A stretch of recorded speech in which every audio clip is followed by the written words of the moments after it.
Good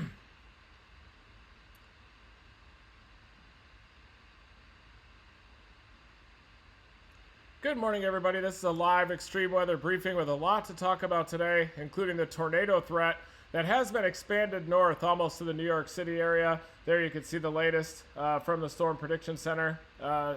Tornado probabilities of that 5% hugging the shoreline from eastern North Carolina, where it looks like the tornado threat is going to begin this morning, and then extending all the way up to the New York City area, and that 2% even includes much of New England, as that warm sector is expected to expand rapidly off to the north through the New York City area and eventually up through southern New England.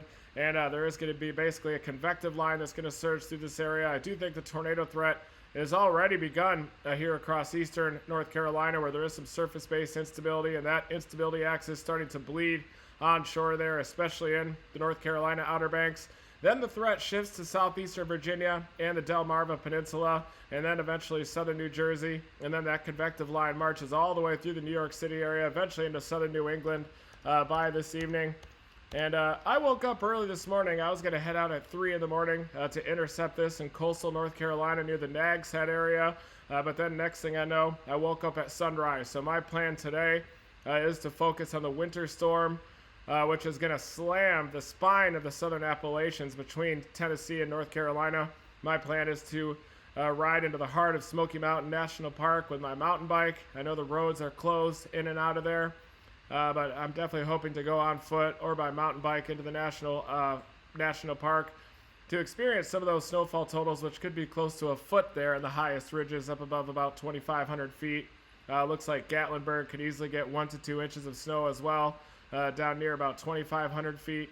But in the warm sector, this is the tornado threat, and we're going to break down radar, take a look at some of the strongest cells. We're also going to look at the forecast photographs from eastern North Carolina all the way up to New York City and assess that severe weather potential. And then I'm going to hit the road, and I'll be in full-blown storm chase mode, heading up to intercept this winter storm warning that has been issued. And these events often overperform, especially on the western ridge of the spine of the Appalachians here. This is the border between Tennessee and North Carolina.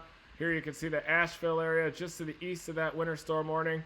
I'm going to be heading out to the Gatlinburg area, which I believe is already about 40 degrees, upper 30s now in rain, but that's going to gradually change over to snow, especially as we get closer to evening. Could change over to snow as early as late morning, though, across the higher ridges of the Great Smoky Mountains up here. Mount LeCompte up there I know is going to get hammered. Grandfather Mountain, the western side of that, could get some decent snow as well.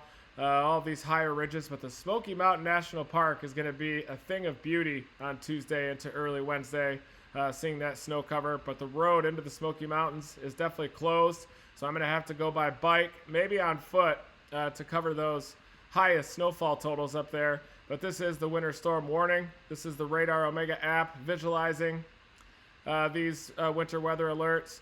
But isolated spots up to 12 inches possible in parts of the Smokies. Winds gusting as high as 45 miles an hour up there, 4 to 8 inches in general. But some of those higher mountains could easily see a foot of snow. And as I mentioned, oftentimes these events overperform in terms of snowfall accumulation. Winter storm warnings also along the Appalachians and eastern West Virginia into southwestern Pennsylvania. And then this massive area of winter storm warnings from northeastern Ohio through the Erie, Pennsylvania area, where there could be well in excess of a foot, especially the higher terrain in here just inland from the lakeshore in Erie. You can see that there's actually a winter weather advisory along the immediate shoreline. That's because Lake Erie is so warm that right along the immediate shoreline, sometimes you mix in some rain into the lake enhancement and the lake effect snow. But then just inland where you have these hills up here, just inland from Erie, Pennsylvania, and those hills extend also into northeastern Ohio, and also the Chautauqua Plateau there in western New York. Those are going to be the big winners in terms of snowfall accumulation. Detroit area is also under a winter weather advisory. Looks like about 2 to 4 inches of snow. Probably some slippery conditions. Mainly a mix of precipitation for this winter weather advisory. That's going to hold snowfall totals down to a couple of inches out there in the Detroit area. Maybe a little bit more, though, in the thumb, where that northerly flow lake effect could get going. Some areas here in southern Ontario, downwind from Lake Erie and Georgian Bay, could easily get 2 to 3 feet of snow as well. So we need to keep an eye on that in addition. And right now I'm watching this more immediate tornado threat that's coming together across coastal North Carolina. You can start to see some surface-based convection bleeding in here. This is a special marine warning. See if it mentions water spouts.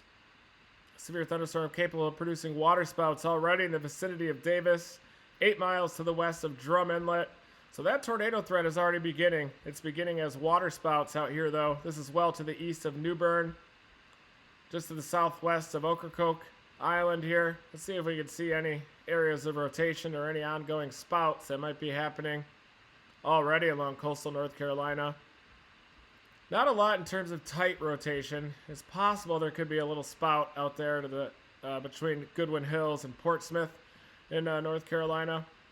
We can loop this across 21 frames. Little convergent line there with a possible area of inflow just to the east of it. That could be a little bit of a water spout. You could definitely see that convergent line in the velocity image right here, this convective band. Maybe a little bit of enhanced inflow here with a possible developing water spout to the southwest of Ocracoke. It doesn't look like much of a supercell right now, so these are probably just producing more fair weather water spout types, but they should gradually morph into supercell structures. Looks like you can see a little embedded supercell structure right here to the southwest of Ocracoke Island out there. Maybe a little bit of an early, younger supercell structure down here. Another supercell structure here as well. And a lot of these, this convection is forming because there's an abundance of surface-based instability.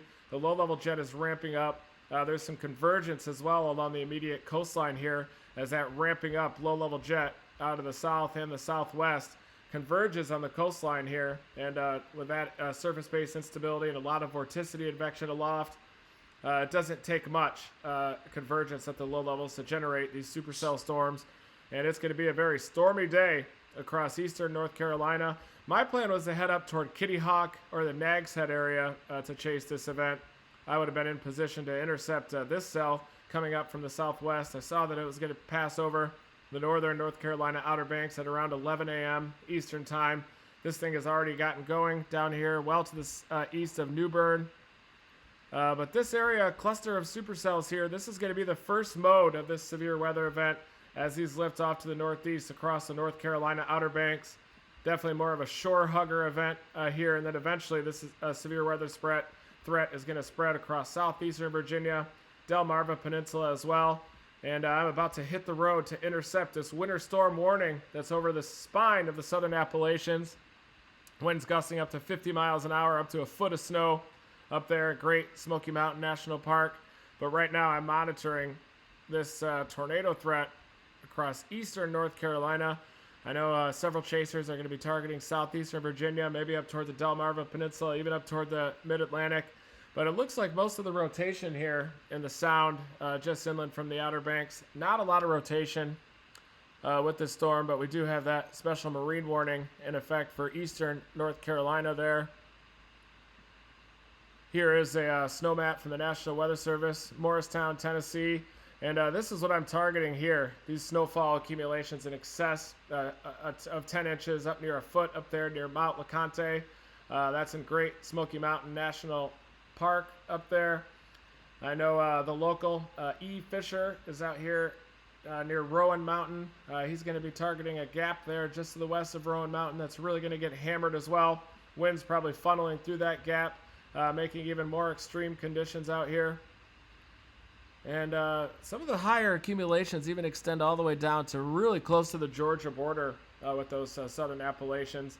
And it's also going to include just on the North Carolina side. But the highest totals are going to be on the upwind side of the Appalachian spine. So that's going to be just up in elevation from Gatlinburg area. There's going to be a fetch all the way down from Lake Michigan coming in here. A dominant lake effect band coming down the spine of Lake Michigan. I'm going to show you that as it's just in its developing phases right now, but there's going to be a dominant lake effect band coming down the length of Lake Michigan, hammering northwestern Indiana with snowfall totals in excess of a foot, and that's going to be spraying that area like a fire hose going back and forth in northwestern Indiana. If that does stay over the same areas for a long time with those 1, 2, 3 inch per hour snowfall rates, then you could easily see up to 2 feet over portions of northwestern Indiana, maybe near the Indiana Dunes area up there.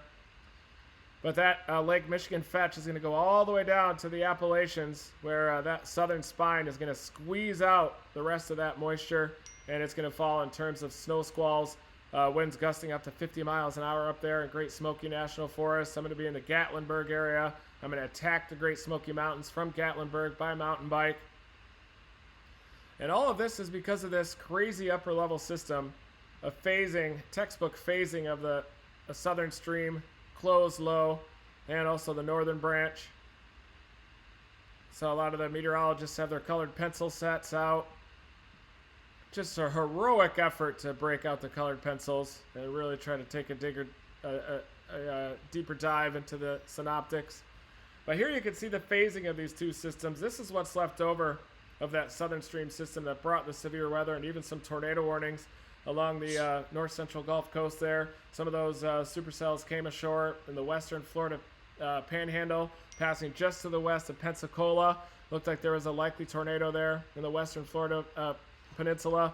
But this is the main system now in the northern stream that has taken a dive from northwest to southeast. This is dominating right now. It's got a lot of flow on the backside, which tells us that this system is still intensifying. The trough axis runs like this. Still has a little bit of a positive tilt, but it's becoming more neutral, and then it'll become a negative tilt. But this big-time cold pocket of air and this Arctic blast coming in out of the north has invigorated the lake effect snow machine, especially along Lake Michigan, where you get that fetch down the entire spine of the lake. 850 millibar temperatures are down into the minus teens already, so very cold air coming in over these warm lake waters as we are still very early in the winter season in November. And so many of these lake temperatures are still extremely warm. We'll take a look at those lake temperatures as well later on in this briefing. And there's a lot of lift as well caused by this vorticity maximum. Still a little bit of vorticity advection downstream as well. But this southern stream system is going to become more diffuse as it lifts off to the northeast, basically becoming more of just a pop in the low-level jet as it arrives in the mid-Atlantic through the afternoon into the evening hours, and eventually through the New York City area. Even southern New England is going to get in on the action. But that southern stream system is definitely losing its identity as it's lifting off to the north in the warm sector ahead of this parent vortmax in the northern stream that's dominating. And then look at this ridge expanding well to the north into the Canadian prairies there behind this system and ahead of the next system that's bringing some big snow across the Canadian Rockies there, southwestern British Columbia. You could definitely see the remnants of that southern stream system getting absorbed by the northern stream as it's dominating. Here's a little vortmax there. The NAM was definitely right in retaining its identity a little bit longer as it lifts up through the Appalachians. It's also bringing a pretty stout surface low up through Pennsylvania. That surface low is tracking right up the spine of the Appalachians, which is a pretty rare track for a surface low like this. But these are the remnants of that southern stream system that was a closed low as of yesterday over the southeastern Great Plains and then ejecting over Dixie, now lifting up to the northeast as this trough is really dominating. Look at all the vorticity with this upper level trough, and there's definitely some vorticity advection as well along the southern end of that trough axis. That's going to be helping to accelerate and invigorate those snowfall rates across the southern Appalachians. That's why we've got that winter storm warning down there across the higher ridges of the southern Appalachians. But just a beautiful phasing of the northern stream and southern stream, pretty textbook here. And you can see the elevated mix layer too in the mid-level relative humidity fields. And this elevated mix layer is going to be key for severe weather. It's arriving a little bit later than earlier models were showing. But that dry, that brown color, that shows the drier air coming in at the mid-levels of the atmosphere, coming in up over top the moisture at the surface. This morning you can see that elevated mix layer is punching in over top the southern Appalachians. Eventually it's going to arrive over eastern North Carolina and southeastern Virginia, and later on, late afternoon and evening, that elevated mix layer is going to surge all the way northeast through the New York City area, and that's going to signify the arrival of the greater severe weather potential as that elevated mix layer rips in along the southern edge of that trough, enhancing lapse rates enhancing instability, allowing some breaks in the clouds to also develop down there. But really, that's what's preventing that severe weather from really getting going across coastal North Carolina this morning. The elevated mix layer just has not arrived out here yet. It is starting to move across the North Carolina Piedmont. There is some surface-based instability in central North Carolina ahead of this feature, but only about 500 surface-based cape out there. But definitely some erosion of the SIN in the higher terrain here over the Piedmont or the foothills of the southern Appalachians here. Still a little bit of SIN or convective inhibition though over coastal Carolina and the Outer Banks. But still there is that water spout threat headed toward Ocracoke Island. And as we go 2 hours from now, 2 hours from this initialization, that's going to be a little bit closer to midday, about 11 a.m. To noon, you can really see an uptick in that surface-based convection hugging the coastline of North Carolina. You can also see a broken convective line that tries to develop in a couple of hours across eastern North Carolina into southeastern Virginia. The HRRR model has definitely backed off on the intensity of that convective line, which was the secondary mode that we painted yesterday in our target areas. And it shows this elevated mix layer catching this convection right along the coastline of North Carolina, enhancing the lapse rates around that convection, enhancing that convection, and really boosting the tornado potential right around noon around the outer banks of North Carolina. And the tornado threat will continue until that convective line arrives from the west. And that convective line then also arrives up into the Delmarva Peninsula. This RAP model actually has a supercell right over central Delaware at about 20 Z. So that's about 3 p.m. Eastern Standard Time up there. 2 to 3 p.m. is when that's going to happen across the Delmarva Peninsula. When that elevated mix layer arrives in Delmarva, that's basically when the Cape ramps up. So when that instability axis arrives. Looks like about 5 p.m. That surface-based instability arrives in the New York City area, across Long Island, southern New England there as well.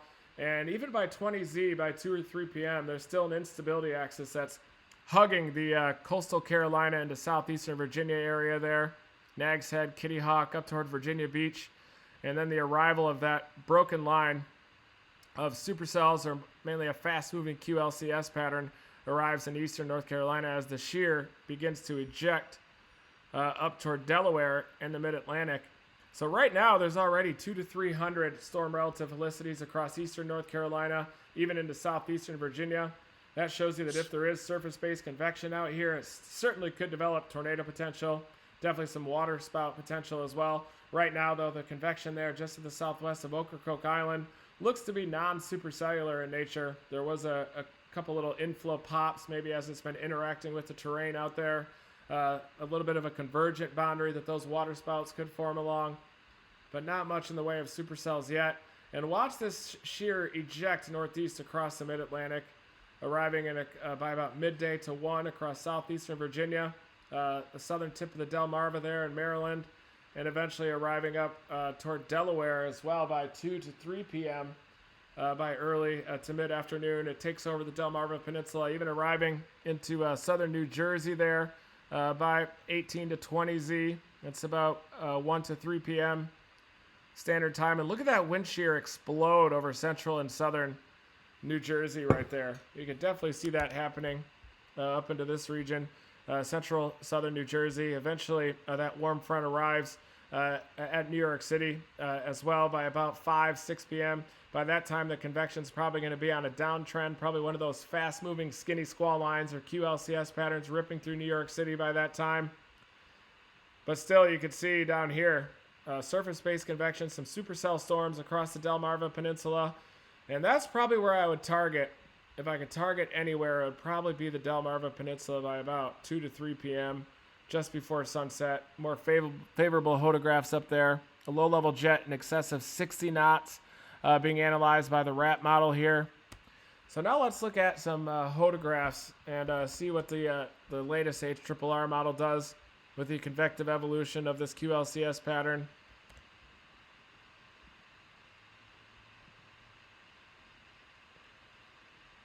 Also track that surface low. It's about a 997 surface low right now that is over eastern West Virginia. That's where the surface low is located now. So one negative of this pattern is really timing. This southern stream system ejected way rapidly off to the northeast along the spine of the Appalachians, and that brought the surface low rapidly off to the northeast, and that has acted to veer the surface winds and the low-level jet just a little bit across eastern North Carolina. That's why those photographs and those critical angles are a little bit shallow down there.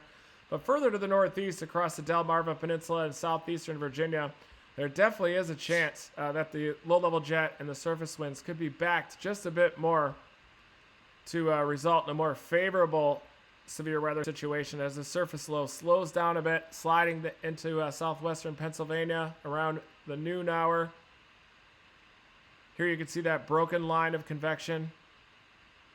This was that mode number 2 that we were watching yesterday, and this is the one that develops in southeastern Virginia at around noon to 1 p.m., lifts off to the northeast through the Delmarva Peninsula by about 2 to 3 p.m., and these will definitely have tornado potential from the Richmond area through the Chesapeake Bay region, over the Delmarva Peninsula, including Delaware, southeastern Maryland, as well as central and southern New Jersey additionally. And you can see this convection, really persistent convection for the late morning hours through noon, even through the afternoon here across North Carolina, bringing a waterspout potential. But it looks like a majority of those supercell storms remain offshore over the Gulf Stream. There's probably going to be an outbreak of waterspouts out over the Gulf Stream out there. And really then this convective line begins to invigorate with the arrival of that elevated mix layer. And there you can see supercell storms. The HRRR is definitely in agreement with the RAP model. With these supercell storms arriving in central Delmarva by about 1 to 2 p.m. These will probably be associated with some tornado warnings as well. And then you can see this coastal band of convection still hammering parts of the Outer Banks, including Kitty Hawk, Nags Head area up toward Virginia Beach through the early afternoon hours. And then we have this convective line, which relative to this convection offshore of eastern North Carolina has kind of lost its steam a little bit. There appears to be an area of warming that's happening in the mid-levels of the atmosphere, right in the core of that elevated mix layer that's lifting in here. Maybe the elevated mix layer is just too stout for this convective line to really get going down into northeastern North Carolina or southeastern Virginia, but I do think there's going to be supercell storms from coastal Virginia up into Delmarva Peninsula, maybe southern New Jersey as well. Looking at a forecast photograph. That's a beautiful photograph for a tornado threat across the Delmarva Peninsula. These are going to be fast-moving supercells moving off to the northeast at about 50 knots. There you can see that photograph. Let me get rid of my face out of here so you can see that photograph a lot more clearly. Surface winds are a bit more backed over Delmarva too, so different than coastal North Carolina. You've got a surface wind that's almost due southeasterly at about 20 knots. And that brings this lower part of the photograph up into this quadrant of the plot with the easterly winds all the way up to almost to a kilometer. You've got an easterly component in there, 500 meters. You have a south-southeasterly wind, 500-meter wind of about 40 knots, 1 kilometer wind approaching 60 knots there in Delaware, southern Maryland, coastal Virginia. Mid-level flow quite strong, so in a bulk shear sense, you're going to have plenty of wind shear to develop deep mesocyclones up there, and that's going to cause right propagation, deviant storm motions, and that's going to increase the storm relative helicity even more. You can see this directional shear at the bottom of the sounding over Delmarva, southeasterly low-level winds, 50 to 60 knot low-level jet, 500 meters to a kilometer above the ground, and then we shift over to rapid southwesterlies in the mid-levels of the atmosphere. And here is that elevated mix layer that we've been talking about for days. The dry slot coming in the mid-levels of the atmosphere, helping to steepen these lapse rates. But you can see a little bit of warming here in the core of this elevated mix layer, which tells me that maybe that elevated mix layer is just too stout, which usually is not the case. It's probably not too stout. It's probably just right here for Delmarva Peninsula. But that's really what I'm targeting. Dew points are going to surge into the 60s, mid-60s here in Delmarva. Looks like even Wilmington could get a tornado threat up there. I-95 corridor. 60s dew points arrive also. Central, southern New Jersey. and even eventually New York City by this evening. That's only 19Z. So let's step forward to 20Z here. That warm front by 20Z is in central New Jersey, getting very close to the New York City area. By about 4 p.m., then those dew points surge into the 60s in New York City. Still holding on to that moisture and instability across eastern North Carolina. That severe weather threat will not subside down there until that convective line pushes off the coast. The convective line is a lot weaker in eastern North Carolina down there with veering flow. And as this blob of convection and supercells moves out over the Gulf Stream, out over the open Atlantic, and by this time we're going to have surface-based supercells across central and southern New Jersey by 3 or 4 p.m. Our friends from the New York City area are probably going to be dropping south through New Jersey toward Delmarva, intercepting new storms, water spouts as well, possibly coming ashore across the southeastern coastline of New Jersey there. Let's look at the forecast sounding right along the warm front in New York City. And just north of the warm front by about 4 p.m., 59 over 59. No surface space instability into New York City itself. And that's why those tornado probabilities are reduced to about the 2% area down there in New York City. A stable layer, pretty deep stable layer, until that warm front blasts through. And look at the elevated mix layer has not arrived in New York City at this time. So really that warm front lifts north right at the leading edge of the elevated mix layer. Let's look at a sounding down here in southern New Jersey, and you can see surface space instability more apparent there. Some cloudiness there in between all of those different supercell storms, and a more favorable hodograph too south of the warm front.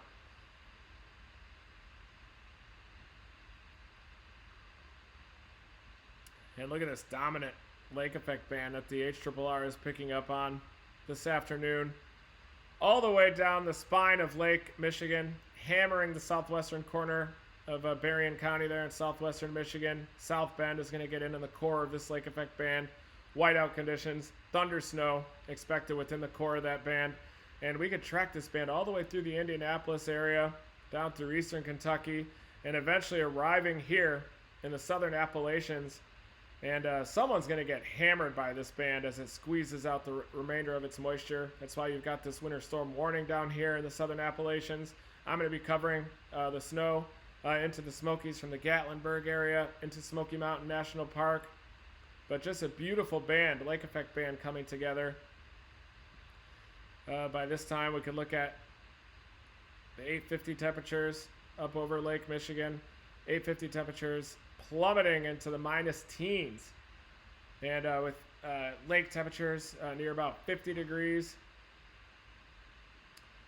Down here, that's creating delta T's between the lake and 850, well in excess of 25 degrees Celsius.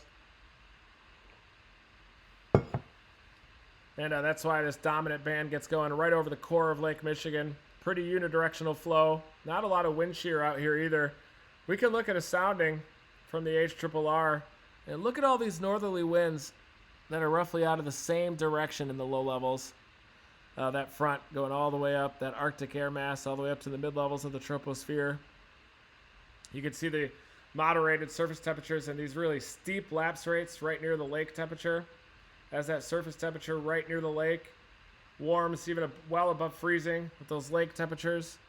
And you even have some positive Cape values out there directly over the lake. But look at these steep lapse rates at the low levels. And not a lot of wind shear. Mostly northerly winds here between the surface and about 4 kilometers. And that's why you get that very dominant band right down the spine of Lake Michigan instead of more of a multi-band event. The winds like to converge around the diabatic heating max over the lake too, so you get more of a westerly component to the west of the band, an easterly component to the east of the band, and it converges, creating a dominant lake effect band that orients parallel to the winds, which are unidirectional and out of the north from the mid-levels of the troposphere all the way down to the surface. And then eventually that band arrives down here in the southern Appalachians while we have supercells happening in eastern and southern New Jersey.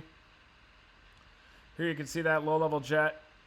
If you're in New York City today, you're going to be able to look up at those low clouds racing from south to north through this afternoon, almost looking like you could touch those low clouds, almost like a hurricane, with those winds about 70 knots just above the ground, 500 meters to a kilometer above the ground out there, and that low-level shear hanging on through the Delmarva, New Jersey area with those supercell storms.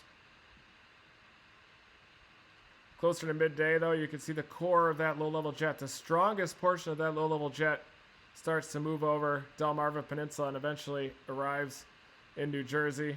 This more backed low-level jet is to the north of that warm front, which is lifting through New Jersey by midday into early afternoon. You can see a little bit of a weakness in that 850 flow right at that frontal inversion. See how the winds shift to more of a east-southeasterly direction to the north of the warm front, shifting to more south-southeasterly to the south of the warm front. So right about 1 to 2 p.m., that warm front is going to be draped over central New Jersey, extending east from that surface low, but really the core of the surface-based instability is closer to Delmarva here. So one thing I've learned since yesterday is that the threat of severe weather in that target area and the greatest risk of tornadoes seems to be shifting northward, Delmarva to New Jersey, early to mid-afternoon. Morning, there is a chance of some isolated waterspouts and supercell structures down near eastern North Carolina, but I would say that the threat of tornadoes has shifted off to the north with this event, Delmarva up toward New Jersey with this system. Let's go back and look at some of the radar. And also the 5% tornado threat you can see there. Rightfully expanded off to the north to include Delmarva, central and southern New Jersey, even portions of northern New Jersey. Trenton could get some tornadoes today. Southeastern Pennsylvania. Philadelphia area could even get in on the action. And again, going back to this convection in eastern North Carolina, it's lost its convergence and rotation, and so that special marine warning has been allowed to expire out here. There is a lot of surface-based convective inhibition that's being indicated by the RAP analysis, and I think that's helping to suppress and cause some of this convection to lose its vigor. But then you go over the warmer waters of the Gulf Stream, just offshore the Outer Banks, and you can see some of these supercell structures. This one even looks like it's trying to split there just to the southwest of Cape Hatteras. Cape Hatteras would be a fun place to be during the day today, watching these supercell storms rip by. Maybe a supercell waterspout going by at about 50 miles an hour seems possible. And this one's starting to increase its rotation just a bit, well to the south of Cape Hatteras. This one seems to have a diffuse mesocyclone as well. So it's possible we're starting to get the development of some supercell structures here just offshore of the North Carolina Outer Banks. But I really think the main tornado threat is going to develop by early afternoon. Delmarva Peninsula up into New Jersey. And look at these supercell storms just offshore of Cape Fear over the warm waters of the Gulf Stream. Probably some supercell waterspouts out here happening. There you can see that mesocyclone right here. Broad area of inflow on the north side of it. Little RFD on the south side. Sometimes these supercells really need the friction of the land to produce tornadoes. You get a rapid increase in the speed shear, even a local backing of the surface winds. So even though these supercell storms look incredibly impressive when they're over the water, I'm not always sure if they have tornadic waterspouts that are in progress or not. But these are lifting off to the northeast. Probably are going to stay over the open waters of the Gulf Stream there. You'll see some deviant motion start to happen with these supercell storms as they have intensifying deep mesocyclones that cause them to move off to the right. That'll enhance the storm relative helicity and give them increased tornado potential. And there is a chance that these could graze the shoreline up here in the Outer Banks, but I really think that most of the waterspout activity is going to remain offshore out here. And really you need that elevated mix layer to arrive in the Delmarva Peninsula and New Jersey to really ramp up that severe weather potential. So I've got to take Gizmo out for a pee now. And then we're going to hit the road and head into the southern Appalachians to intercept this winter storm warning. There you can see that winter storm warning in pink right there. I'm going to be heading to the Gatlinburg area, trying to gain access to Great Smoky National Park, where some of the highest snowfall totals are going to fall. And I'm going to live stream on my trek across the spine of the Appalachians on Interstate 40 there, drop down into Gatlinburg, which is in the winter storm warning, and then try to access Great Smoky National Forest by mountain bike from the south, or maybe on foot there as well, to get up above some of that 3,500 and greater elevations. See if I can sample some of those snowfall totals, which could be in excess of a foot out there. But only about a 2-hour drive from my mom's place up to this southernmost lake effect event. I've always wanted to cover one of these lake effect events in the southern spine of the Appalachians because of its distance from Lake Michigan, which is the source of moisture for this lake effect event, and the incredibly beautiful terrain out here too in the Great Smoky Mountains. I'll definitely have the bird out flying the drone where I can around the periphery of the Smoky Mountains to show you some of those beautiful scenes of winter out there. So thank you guys for joining my weather report this morning. Please consider joining the Facebook supporter community. I've linked it in the text here of this live. That makes live storm chasing possible. These live briefings.